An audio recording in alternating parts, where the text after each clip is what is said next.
I'm on. Okay, this is Roman numeral 4 in the outline, if you have the PowerPoint in front of you. And the topic here, we're harking back to the original proposition is, and this is word change. How have words been changed over time in order to affect political change and social change? And under this section, I would like to deal with the term gay. The term gay is changed deliberately over time. It's used to, and what is it used for? It is used to persuade people that what you have sex with does not matter. The meaning has been gradually changed to move society in this direction. Again, this word has been manipulated. I'll show it to you and trace it for you.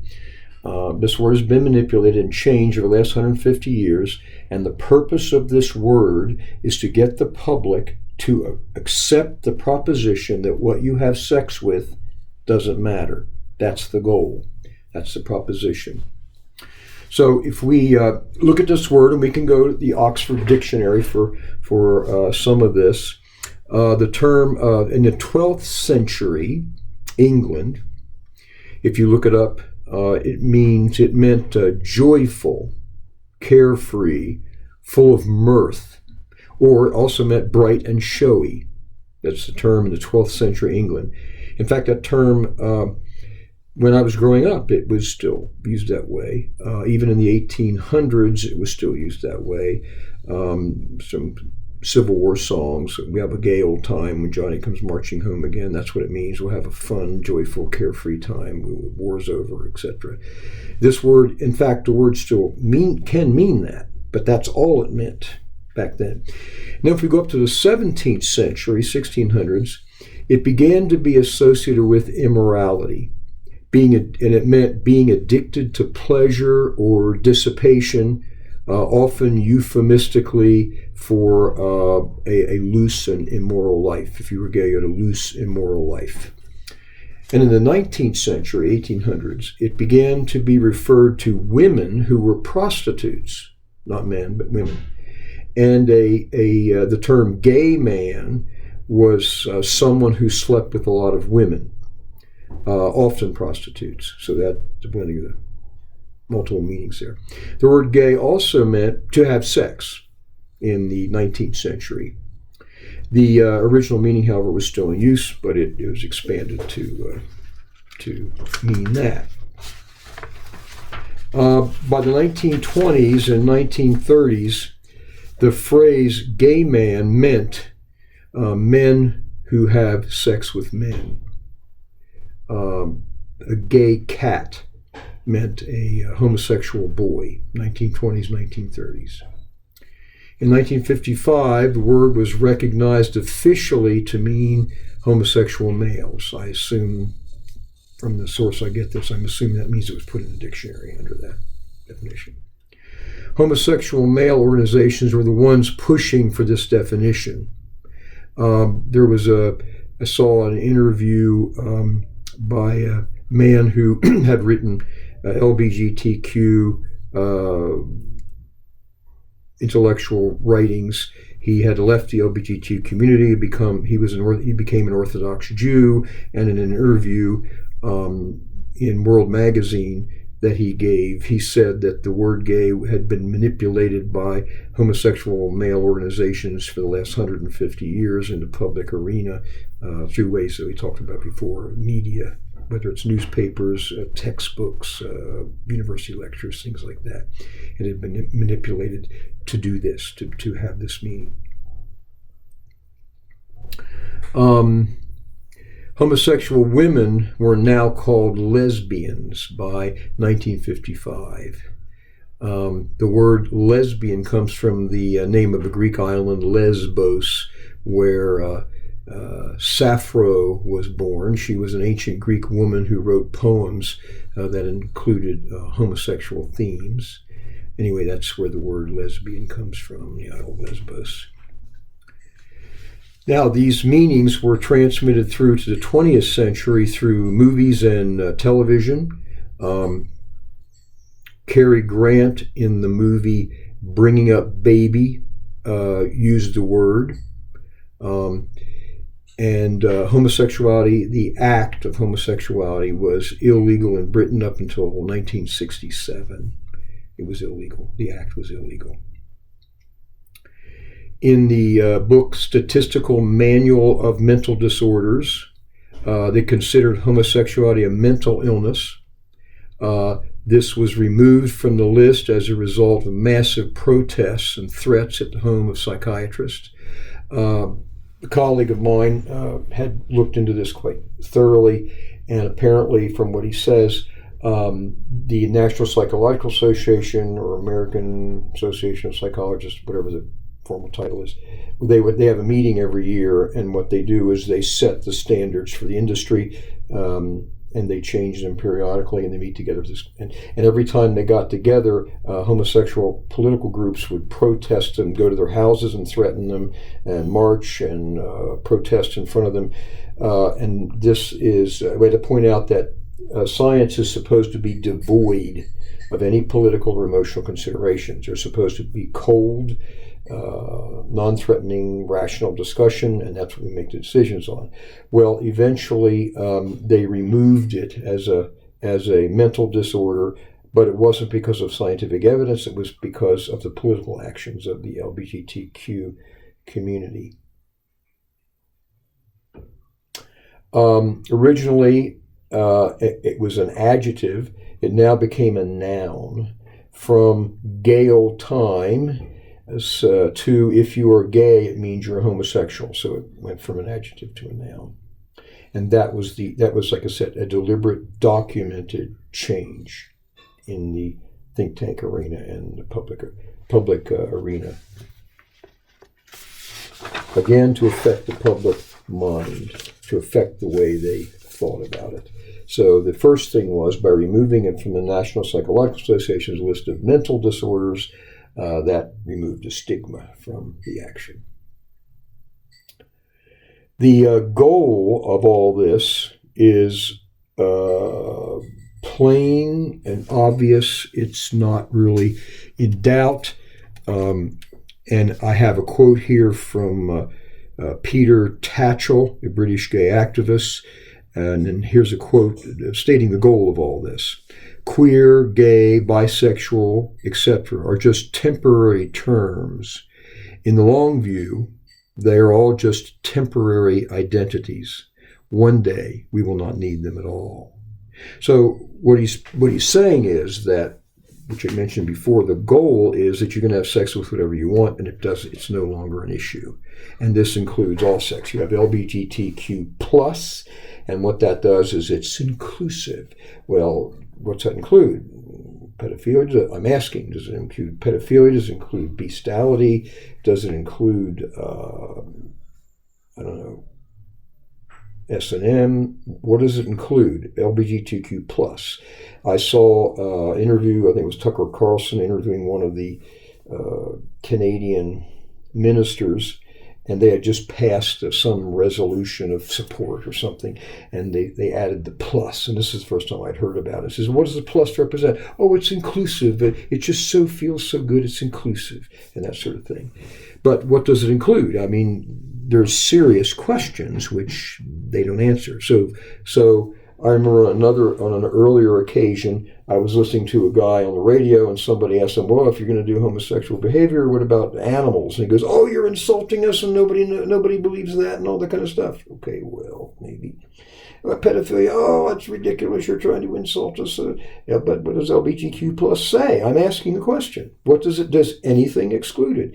And Peter Tatchell suggests, again, without mentioning those things that I just did specifically, Peter Tatchell says, queer, gay, bisexual, etc. are just temporary terms. In the long view, they are just temporary identities. One day we will no longer need them.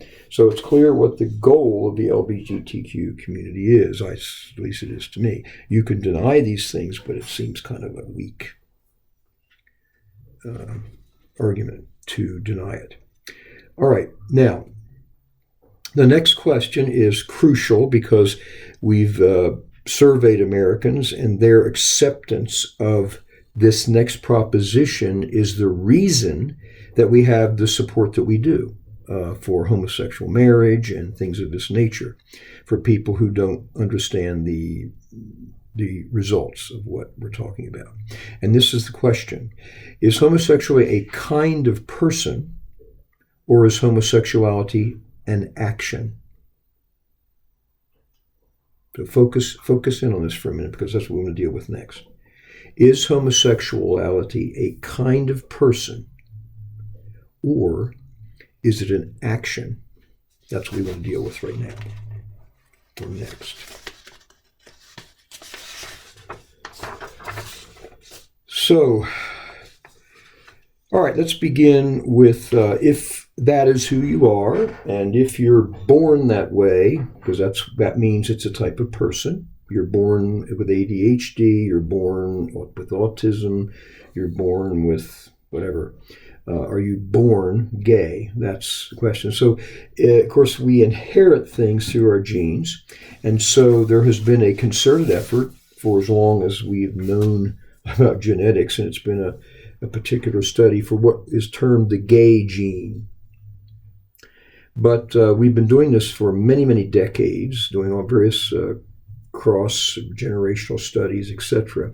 And here's what the people that do this research conclude. The search for the gay gene may be off-target, new research finds.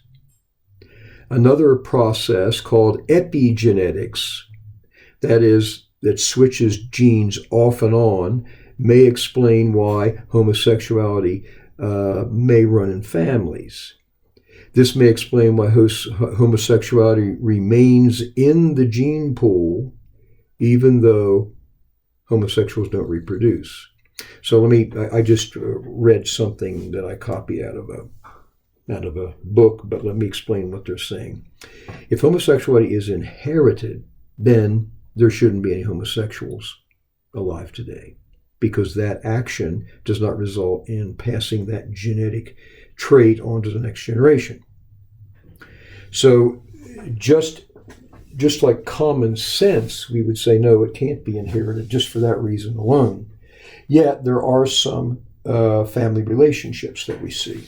So, but again, we're back to the issue, is it nurture or nature? Is it nature, which is genetics, or is it nurture, something that happens within the group? So what I'm going to do is I'm going to review several key studies, and you can draw conclusions from. So another word I just gave you is called epigenetics, and this is the idea that under certain environmental conditions will trigger a gene to turn on and then make you homosexual. And they have it. I'm not going to deal with the theory in total, but basically, it passes through. Supposedly, this is not proven. This is a theory that it passes through the mother, and therefore it's not always obvious, and it can be transmitted from one generation to another, and then show up under certain conditions, and the conditions are varied. It depends. That's the term epigenetics I'm talking about, loosely. So an expert might find there's a lot more detail. I'll just put it that way. So what we do, if environmental factors can turn genes off and on, so we do identical twin studies, and when we do identical twin studies, in other words, we have two identical twins raised apart. Okay, we'll talk about this in more detail in a minute.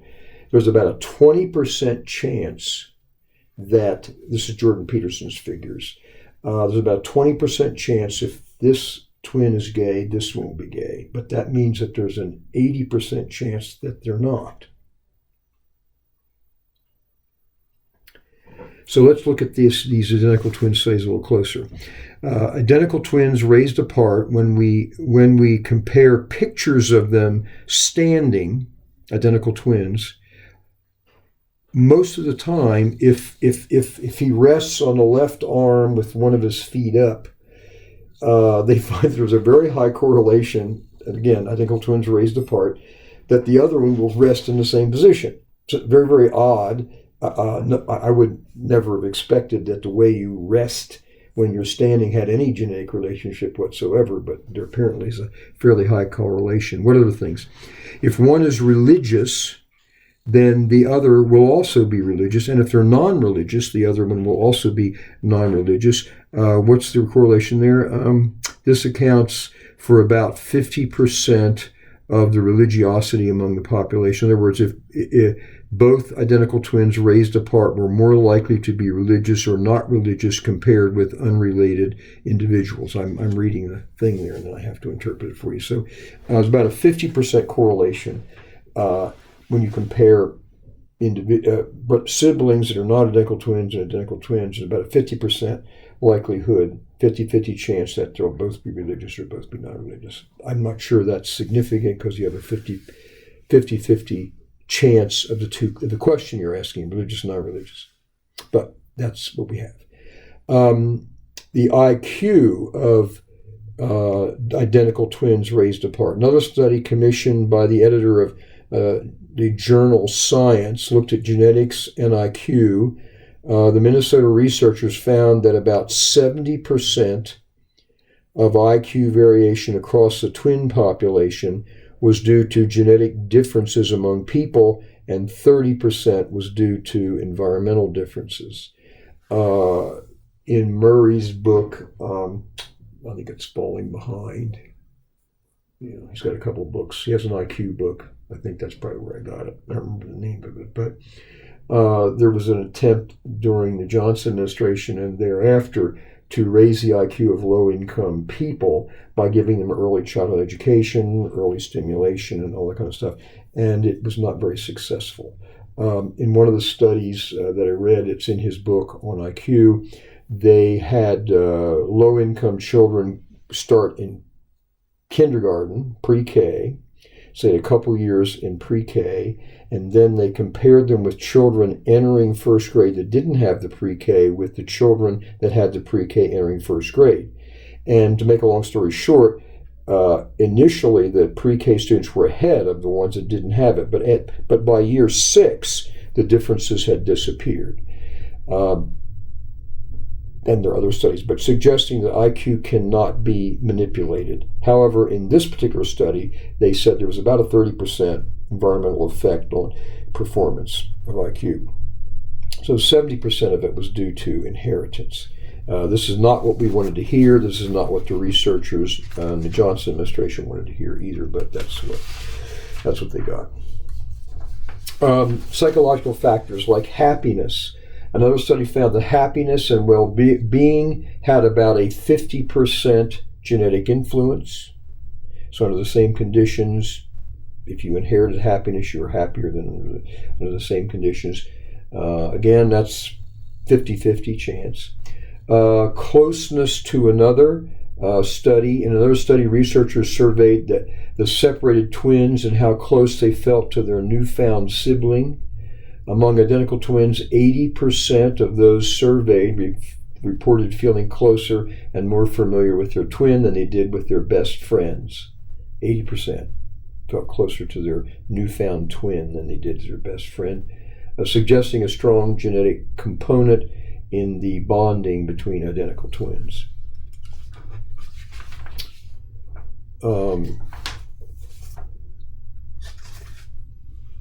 So, make a long story short, I'm going to wrap this up. I think that brings us up to the next panel on the PowerPoint. Let's see, that's 28. Yeah, that brings us up to the next panel.